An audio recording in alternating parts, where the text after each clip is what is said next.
Hello friends, welcome back to your channel let's learn English. अगर आप भी English सीखना चाहते हैं और आपने दृढ़ निश्चय कर लिया है और आप मेहनत करने के लिए तैयार हैं, तो आज की इस वीडियो में मैं आपको बताने वाली हूँ कि क्या क्या आपको करना चाहिए जिससे आप जल्द से जल्द इंग्लिश सीख पाएंगे और एक बहुत ही अच्छा इंग्लिश बोल पाएंगे। तो बने रहिए इस वीडियो में एंड तक। उससे पहले मैं आप लोगों से रिक्वेस्ट करना चाहती हूँ कि मेरे डेली अपडेट्स के लिए चैनल को सब्सक्राइब करना ना भूलें, और अगर अंत में आपको वीडियो अच्छी लगी, मेरे टॉपिक्स अच्छे लगे, तो लाइक, शेयर और कमेंट करना भी ना भूलें। सबसे पहले आपको अपने अंदर रीडिंग की हैबिट लानी है। अगर आप रीडिंग करते रहेंगे, आपको रीडिंग भी जो करना है फ्रेंड्स वो बोल बोल के करना है। आप रीडिंग करते रहेंगे तो उससे आपकी जो कंसंट्रेशन लेवल है वो बढ़ेगा, आपकी नॉलेज बढ़ेगी और साथ ही आपकी वोकेबलरी बढ़ेगी। और अगर आप बोल बोल के पढ़ेंगे डेली बेसिस पे तो आपको पढ़ने की आदत हो जाएगी और डेली आप पढ़ पाएंगे। अगर आप नहीं पढ़ते हैं तो स्टार्टिंग कीजिए 5 to 10 मिनट से रीडिंग का। जितना ज़्यादा आप रीडिंग करेंगे उतना ज़्यादा आपकी इंग्लिश इम्प्रूव होएगी। और कोई ज़रूरी नहीं है कि आप रीडिंग के लिए कोई बुक ही आप लीजिए, किसी बुक से रीडिंग कीजिए। आप रीडिंग के लिए आप कुछ भी ले सकते हैं। आप नोवेल पढ़ सकते हैं, आप मैगज़ीन पढ़ सकते हैं, आप डेली के करंट अफेयर्स पढ़ सकते हैं, न्यूज़पेपर पढ़ सकते हैं, या आप कोई पोस्ट्स वगैरह जो आप रेगुलर आप फॉलो कर रहे हैं वो भी आप रीड कर सकते हैं। स्टोरी बुक्स आती है बहुत इंटरेस्टिंग और बहुत छोटी छोटी स्टोरी बुक्स होती हैं, वो भी आप रीड कर सकते हैं। तो ये सब तरीका है अपने अंदर रीडिंग हैबिट डेवलप करने का, और रीडिंग हैबिट से ही आप अपनी इंग्लिश को इम्प्रूव कर पाएंगे। दूसरे नंबर पर आता है दोस्तों राइटिंग। जब भी आप कोई चीज़ पढ़ते हैं तो वो आपको याद तो हो जाती है, लेकिन अगर आप उसी चीज़ को एक बार लिख लेते हैं, आपने कोई एक चीज़ पढ़ी आज जो आपके लिए बिल्कुल ही नया था, जो आप अपने वोकेबलरी में, अपने इंग्लिश में आप उसको इंक्लूड करना चाहते हैं, तो आप उसको लिख लीजिए। जब हम छोटे भी थे, कोई चीज़ हमें याद नहीं होता था तो हमें हमारे टीचर बोलते थे कि लिख लिख के याद करो। तो उसके पीछे का साइंस यही है कि जो चीज़ हम आंखों से देख लेते हैं वो हमें याद हो जाता है, इंसिडेंट हमें याद हो जाता है, लेकिन जो चीज़ हम पढ़ते हैं वो चीज़ हमारे दिमाग में एक लिमिटेड टाइम तक रहता है। वहीं अगर आप उस सीखी हुई चीज़ को अगर आप लिख लेंगे तो वो चीज़ आपके दिमाग में बस जाएगी, वो चीज़ आपको याद हो जाएगी, वो भी अच्छे से।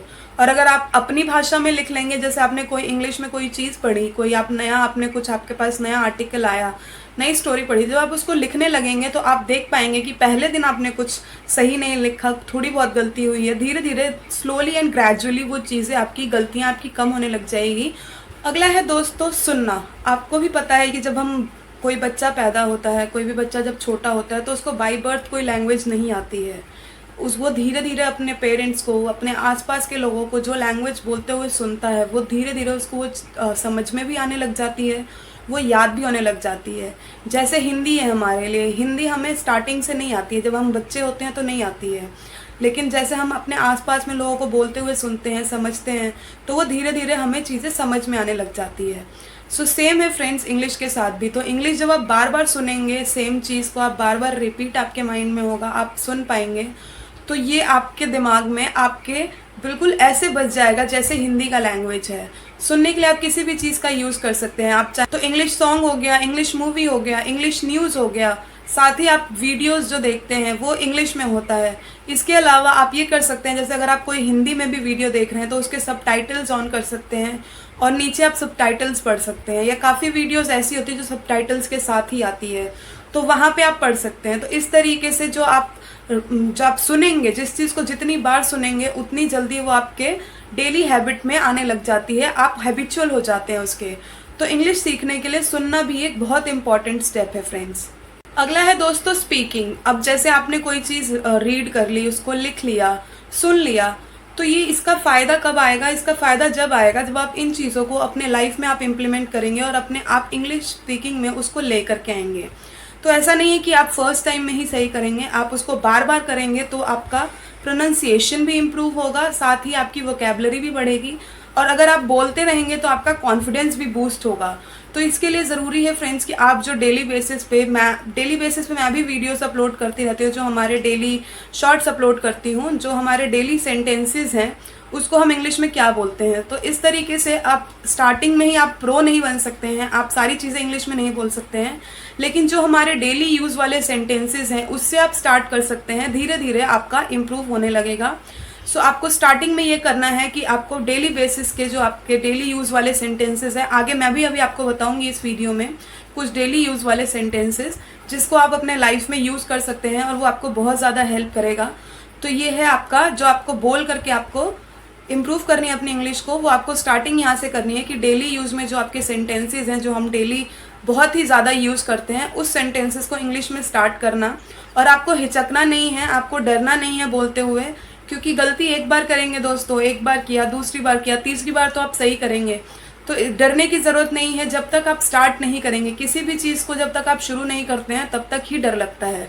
आप एक बार स्टार्ट कीजिए और मेरी बात मानिएगा, आप धीरे धीरे इंग्लिश इतना अच्छा बोलने लग जाएंगे कि आप खुद इस चीज़ को बिलीव करेंगे कि हाँ, जो मैंने मेहनत करी है मुझे उसका फल मिल गया है। इस स्पीकिंग का जो सबसे लास्ट पॉइंट है फ्रेंड्स, वो है रिमेंबर करना, याद करना। तो अगर आपने कोई इंग्लिश मूवी देखी या गाना सुना या कोई आपने स्टोरी पढ़ी, तो ये स्टोरी आपको तभी तक याद रहेगी जब तक आपने वो पढ़ा है। इसको आपको अपने दिमाग में रखने के लिए उस चीज़ को आपको याद रखना पड़ेगा। और वो याद आप इस तरीके से रख सकते हैं कि उस वर्ड्स को, उस सेंटेंस को आप बार बार यूज़ कीजिए। जितना ज़्यादा आप उसको यूज़ करेंगे वो आपके याद रहेगी। किसी एक नोट्स को बना लीजिए, कोई एक कॉपी ऐसी बना लीजिए जिसमें आप डेली यूज़ वाले सेंटेंसेस लिख रहे हैं, या डेली आप वोकैबुलरी में जो वर्ड्स आपके ऐड हो रहे हैं उसको आप उसमें लिख रहे हैं। तो इस तरीके से आपकी याद करने की क्षमता भी बढ़ेगी और आपकी इंग्लिश का वोकैबुलरी भी बढ़ेगा और इंग्लिश बोलने की आपकी प्रैक्टिस भी होएगी। अब मैं आपको बताती हूँ कुछ ऐसे सेंटेंस जो हम अक्सर यूज़ करते हैं। तो एक सेंटेंस है दोस्तों कि ये सच है, तो इसको हम इंग्लिश में किस तरीके से बोलेंगे? इसको हम बोलेंगे इट इज़ ट्रू। या ये झूठ है, इसको हम इंग्लिश में बोलेंगे इट इज़ लाई। एक हम बहुत अक्सर यूज़ करते हैं, मुझे पता है, आई नो। इसके अलावा हम यूज़ करते हैं ये सही है, तो इसको हम बोल सकते हैं दिस इज़ राइट या इट इज़ राइट। यह सही है को हम दो तरीके से बोल सकते हैं, दिस इज़ राइट या इट इज़ राइट। यह गलत है को दिस इज़ रॉन्ग या it is wrong. Daily life में हम कई बार ये भी बोलते हैं कि आप समझ गए या समझ गए, तो इसको हम बोल सकते हैं अंडरस्टूड या गॉट इट। गॉट इट और अंडरस्टूड का होता है समझ गए। हमें बोलना है कौन है, तो इसको हम बोलेंगे हु इज़ इट। हमें बोलना है कौन है वो, तो हु इज़ दैट। वहाँ कौन है, हु इज़ देयर। मैं जानता हूँ का भी होगा आई नो। मैं जानता हूँ, आई नो। मैं नहीं जानता हूँ या मैं नहीं जानती हूँ का होगा I don't know. I don't know. मुझे सब पता है, I know everything. I know everything मतलब मुझे सब पता है। मैं नहीं मानता, इसको हम बोलेंगे I don't believe. I don't believe मतलब मैं नहीं मानता। क्या हुआ, क्या हुआ को हम बोलेंगे व्हाट हैपेंड। व्हाट हैपेंड मतलब क्या हुआ। क्या हो रहा है, व्हाट इज़ हैपनिंग। क्या हो रहा है, व्हाट इज़ हैपनिंग। मैं कोशिश करूँगा, आई विल ट्राई। मैं कोशिश करूँगा, आई विल ट्राई। मैं कोशिश कर रहा हूँ, आई एम ट्राइंग।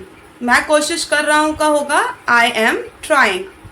क्या तुमने कोशिश करी, डिड यू ट्राई। क्या तुमने कोशिश करी, डिड यू ट्राई।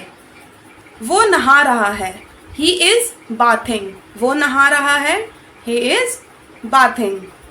मैं बाज़ार जा रहा हूँ, I am going market. I am going market मतलब मैं बाज़ार जा रहा हूँ। क्या चल रहा है, व्हाट इज़ गोइंग। क्या चल रहा है, व्हाट इज़ गोइंग।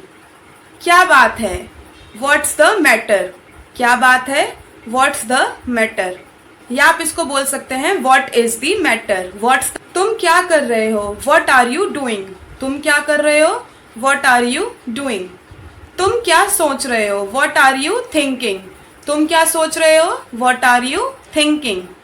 तुम क्या ढूंढ रहे हो, व्हाट आर यू सर्चिंग। तुम क्या ढूंढ रहे हो का क्या होगा friends, what are you searching. तो ये थे कुछ फ्रेंड्स सेंटेंसेस जो हम डेली लाइफ में यूज़ करते हैं, और भी कुछ सेंटेंसेस मैं आगे आप लोगों के साथ शेयर करती रहूँगी। तो आज का जो एक्सरसाइज है वो यही है फ्रेंड्स कि आप लोगों को ऐसे सेंटेंसेस 5-5 सेंटेंसेस जो हम डेली लाइफ में यूज़ करते हैं, बहुत ही रेगुलर बेसिस पे, बहुत ही फ्रीक्वेंटली, जल्दी जल्दी यूज़ करते हैं, ऐसे सेंटेंसेस आपको कमेंट बॉक्स में लिखने हैं। साथ ही उनका इंग्लिश में लिखना है, ताकि हम लोगों के जो बाकी के फ्रेंड्स भी हमारे साथ जुड़े हुए हैं उनकी भी हेल्प हो सके। तो इस तरीके से हम एक दूसरे को सपोर्ट करेंगे। वीडियो अच्छी लगी हो फ्रेंड्स तो वीडियो को लाइक शेयर सब्सक्राइब करना ना भूलें। Bye friends, have a good day, take care of yourself.